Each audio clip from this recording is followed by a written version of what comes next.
भाग 2। मेहरान अभी कहाँ है, यही तो असली सवाल है। उसने स्क्रीन पर वही मानव मुखौटानुमा शीशा दिखाया।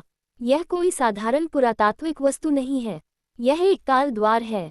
सैम की आंखें फैल गईं। टाइम ट्रैवल, मैक ने धीरे से कहा। हाँ, रोज की आवाज कांप गई। मतलब, मेहरान अभी। मैक ने स्क्रीन पर एक तारीख दिखा दी। 5000 साल पहले। मेहरान इस समय सिंधु सभ्यता के युग में है। लैब में कुछ पल के लिए पूरी खामोशी छा गई। सैम ने माथा पकड़ लिया। हे भगवान, रोजा बुदबुदाया, ये असंभव है। मैक ने गंभीर स्वर में कहा। असंभव नहीं, खतरनाक। सैम ने घबराकर पूछा, क्यों? मैक की आंखें अब बेहद गंभीर थीं, क्योंकि उस समय विराज को कैद किया गया था। रोज ने कहा, तो फिर समस्या क्या है? अगर वो कैद है तो? मैक ने उसकी बात बीच में काट दी। वो अब कैद नहीं है। दोनों चौंक पड़े। क्या? मैक ने स्क्रीन पर एक एनर्जी रीडिंग दिखाई।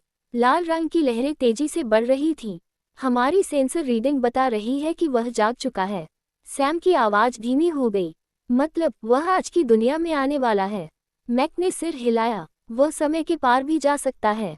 रोज ने घबराकर पूछा, तो उसका लक्ष्य क्या है? मैक ने धीरे से कहा, वही जो 7000 साल पहले था, दुनिया को तकनीकी साम्राज्य में बदलना और मानव जाति को खत्म करना। सैम अब पूरी तरह घबरा चुका था। तो उसे रोक कौन सकता है? मैक कुछ सेकंड चुप रहा।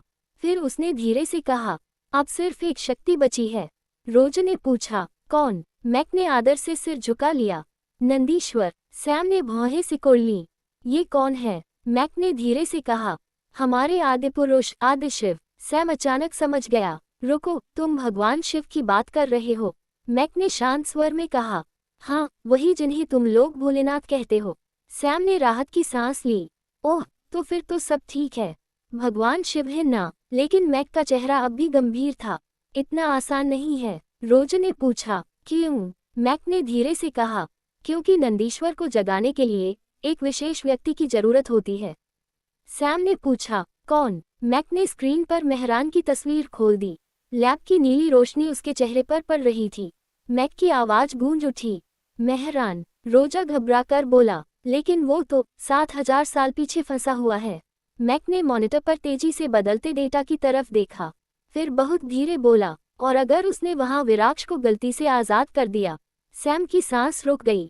मैक ने स्क्रीन की ओर इशारा किया, जहां एक संदेश चमक रहा था। Containment seal broken. रोज की आवाज फुसफुसाहट में बदल गई। Oh no. मैक ने आंखें बंद कर लीं। बहुत देर हो चुकी है। मैक की बात सुनकर कमरे में कुछ पल के लिए सन्नाटा छा गया। सैम धीरे धीरे कुर्सी से उठा और खिड़की के पास जाकर खड़ा हो गया। बाहर रात का अंधेरा था, लेकिन उसके दिमाग में सवालों का तूफान चल रहा था।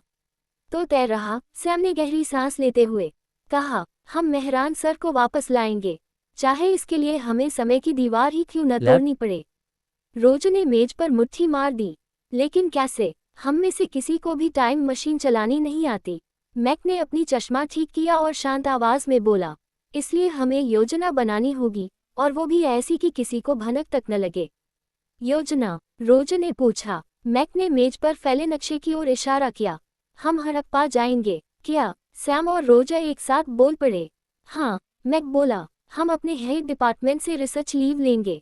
आधिकारिक तौर पर हम सिंधु सभ्यता की खुदाई देखने जा रहे होंगे, लेकिन असल में हम मेहरान को ढूंढने जा रहे होंगे। सैम की आंखों में चमक आ गई। मतलब, हम उसी जगह जाएंगे जहां से वो गायब हुए थे? बिल्कुल, मैक बोला, क्योंकि अगर समय का दरवाजा कहीं खुला था, तो वो वहीं होगा। 2 दिन बाद तीनों हड़प्पा की प्राचीन धरती पर खड़े थे। चारों तरफ मिट्टी की दीवारें, टूटी गलियां और हजारों साल पुरानी सभ्यता की खामोश गवाही। रोज धीरे से बोला, यार, अजीब जगह है। लगता है जैसे कोई हमें देख रहा हो।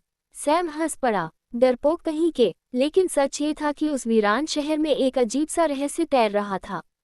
दिन में तीनों खदान के मजदूरों के कपड़ों में खुदाई में हाथ बटाते, मिट्टी खोदते, पत्थर उठाते और ऐसे व्यवहार करते जैसे वे साधारण मजदूर हों। लेकिन रात होते ही उनकी असली दुनिया शुरू होती। एक छोटी सी झोपड़ी में छिपकर मैक धातु के टुकड़े, तार और पुराने उपकरणों को जोड़ता। चिंगारियां उड़ती, मशीनों की हल्की आवाज गूंजती। एक रात सैम ने थककर पूछा, मैक, सच बताओ, क्या तुम सच में टाइम मशीन बना सकते हो? मैक कुछ पल चुप रहा, फिर धीरे से बोला, नहीं। रोजर चौंक पड़ा। क्या? मैक ने गहरी सांस ली। मैं उसके पार्ट बना सकता हूँ, उसका ढांचा तैयार कर सकता हूँ, लेकिन उसे चलाना, वो मेरे बस की बात नहीं। सैम ने माथा पकड़ लिया। तो फिर उसे चलाएगा कौन? मैक ने धीरे धीरे कहा, इस मशीन को ऑपरेट करना केवल 2 लोग जानते हैं, विराक्ष और मेहरान। कमरे में फिर खामोशी छा गई। सैम ने निराश होकर कहा, मतलब सब खत्म? मैक अचानक शून्य में देखने लगा। उसकी आंखें जैसे अतीत में उतर गईं। कुछ पल बाद वह बुदबुदाया, शायद नहीं। रोजर तुरंत आगे झुका। क्या मतलब? मैक की आंखों में अचानक चमक आ गई। एक नाम, मुझे एक नाम याद आ रहा है। सैम बेचैन होकर बोला, कौन? मैक धीरे धीरे बोला, सिंधुरा। दोनों चौंक पड़े।